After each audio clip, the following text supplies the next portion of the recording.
इसमें तुम जो कह रहे हो वो सबूत कहाँ है? सब कुछ फ्रेम्ड है सर। इनमें से कुछ मैंने ही किया है। मूवी की स्टार्टिंग पुलिस स्टेशन में होती है, जहां हम अरविंद नाम के एक आदमी को देखते हैं जो वहां के कांस्टेबल को बताता है कि वो पहले इसी पुलिस स्टेशन में एएसआई था, पर कुछ सालों से वो लॉन्ग लीव पर है और वो यहाँ पर एक ओल्ड केस की इन्वेस्टिगेशन करने आया है। अरविंद कांस्टेबल से मार्टिन शीबा मर्डर केस की फाइल चेक करने के लिए कहता है। साथ ही उसे एयर में एक रेस ड्राइविंग के केस को भी फाइल किया गया था। वो इसकी भी फाइल कांस्टेबल से मंगवाता है, लेकिन वहां पर एएसआई मौजूद नहीं था, इसीलिए कांस्टेबल उसे अंदर ऑफिस में बैठने के लिए कहता है। इस केस को अब 3 साल बीत चुके थे। काफी देर बाद वहां का एएसआई महेश आता है और वो अरविंद को सैल्यूट करता है, क्योंकि 3 साल पहले वो एएसआई अरविंद का जूनियर था और यही सीन कट हो जाता है। अब हम 3 साल पहले का सीन देखते हैं, जहां एएसआई अरविंद कांस्टेबल मदन के साथ किसी जंगल के एरिया में दिखाई देता है और वहां पर किसी झाड़ी के पीछे स्क्रू ड्राइवर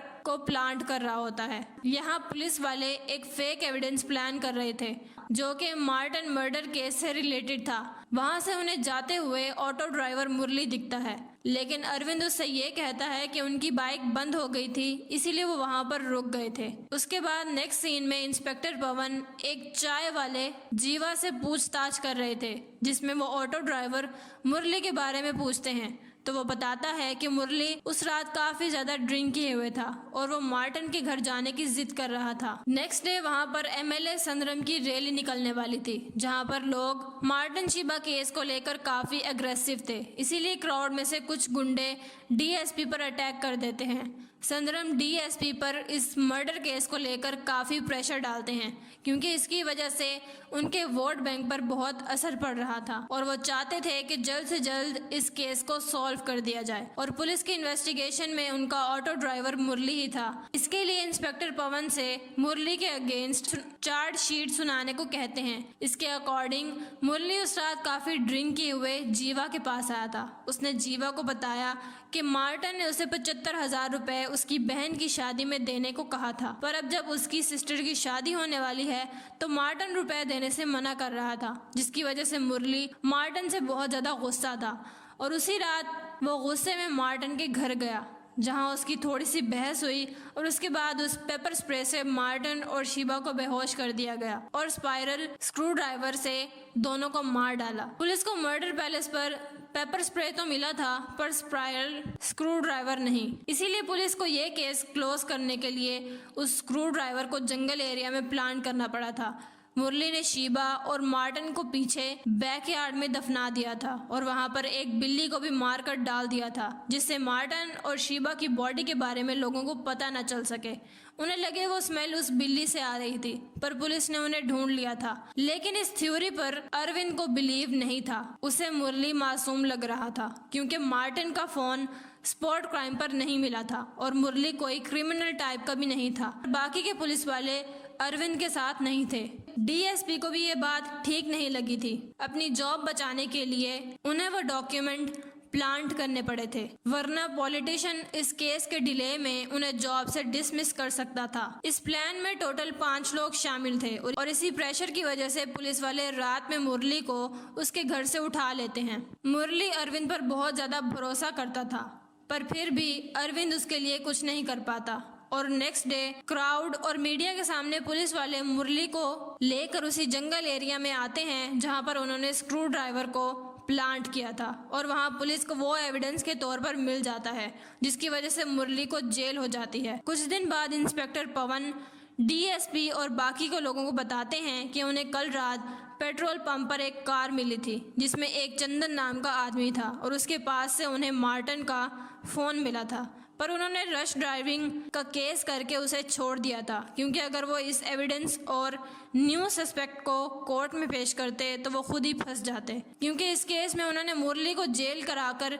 केस क्लोज कर दिया था। इसीलिए डीएसपी इस बात को यहीं खत्म कर देते हैं। लेकिन इस बात से अरविंद एग्री नहीं था, क्योंकि अब उसे समझ आ जाता है कि मुरली इनोसेंट है और रियल किलर कोई और ही है। वो चंदन से पूछताछ करने के लिए कहता है, पर इस बात से डीएसपी गुस्सा हो जाते हैं और उसे वहां से जाने के लिए कहते हैं, क्योंकि अगर उसने रियल किलर को पकड़ भी लिया तो फेक एविडेंस क्रिएट करने के जुर्म में उन्हें जेल हो सकती थी और उनकी जॉब भी जा सकती थी। पर अरविंद को अपनी जॉब से ज्यादा सेल्फ कंसर्न्स की फिक्र थी।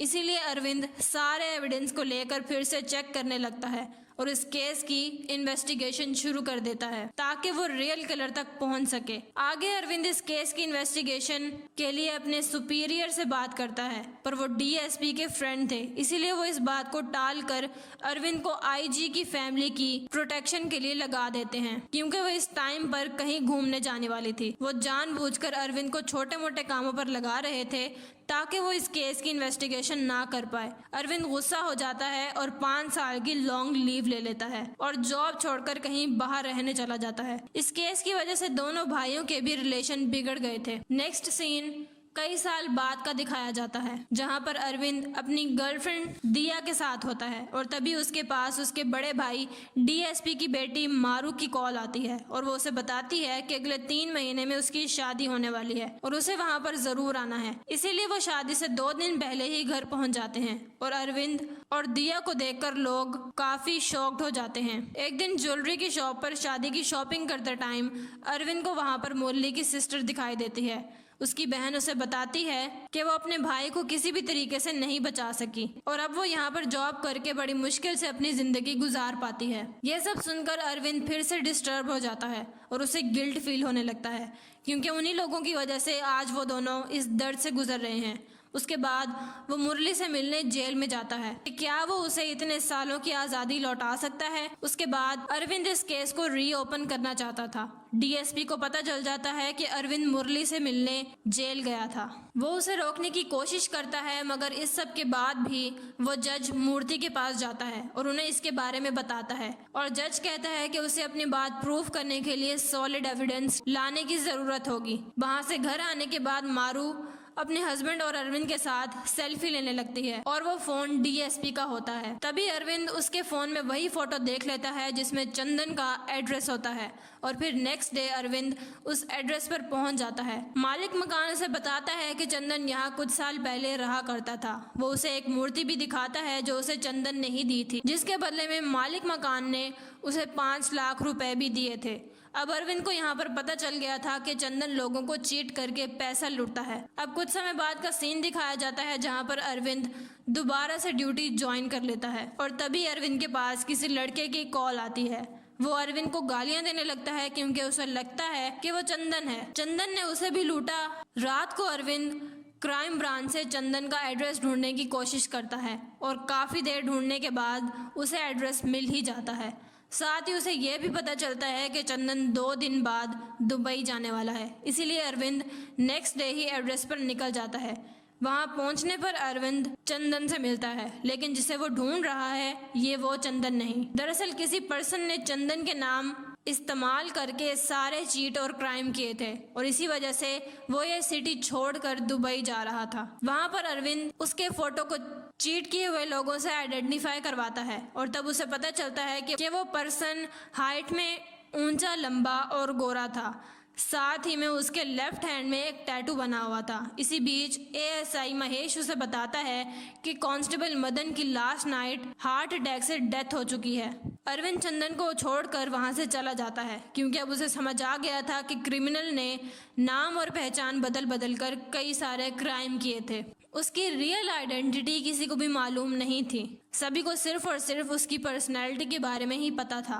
इसी बीच फर्दर इन्वेस्टिगेशन में अरविंद एक गवर्नमेंट ऑफिसर राजद से मिलने जाता है, जहां उसे पता चलता है कि चंदन ने उसे भी चीट किया था और वो उससे एक बार मिलने भी आया था और वहां पर उस किलर ने राजिद को मारने की कोशिश भी की थी, मगर वो बच गया था क्योंकि किलर को लगा था कि राजिद मर चुका है, इसीलिए उसे छोड़कर चला गया था। मार्टिन और शीबा को भी उसी ने ही मारा था क्योंकि मार्टिन को उस किलर की रियल आइडेंटिटी पता चल गई थी। नेक्स्ट सीन में अरविंद उसी बंगले में जाता है जो जानकी ने उसे दिखाया था। उस बंगले के सामने उन्हें एक पुराना घर दिखाई देता है जहाँ पर किलर रहा करता था। जब वो घर के अंदर जाते हैं तो उन्हें कई सारे आईडी कार्ड्स मिलते हैं जो कि अलग अलग नाम के थे। तभी वहाँ पर उन्हें एक आदमी मिलता है जो बताता है कि इस घर में एक ऑफिसर रहा करते थे।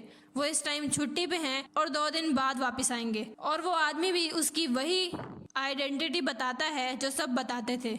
अरविंद वहां पर 2 कांस्टेबल को छोड़कर एएसआई से मिलने जाता है, जहां उसे पता चलता है कि एक एक्सीडेंट हुआ था जिसमें विक्टिम का पूरा चेहरा खराब हो गया था, लेकिन उसकी पर्सनैलिटी बिल्कुल क्रिमिनल की तरह थी। मतलब कि किलर वही था जिसे अरविंद ढूंढ रहा था। अब वहां से उन एविडेंस को लेकर वो मार्टिन शीबा मर्डर केस की सारी फाइल्स रेडी करके जज को दे देता है और अपने भाई को बता देता है कि उसे रियल किलर के बारे में पता चल गया है।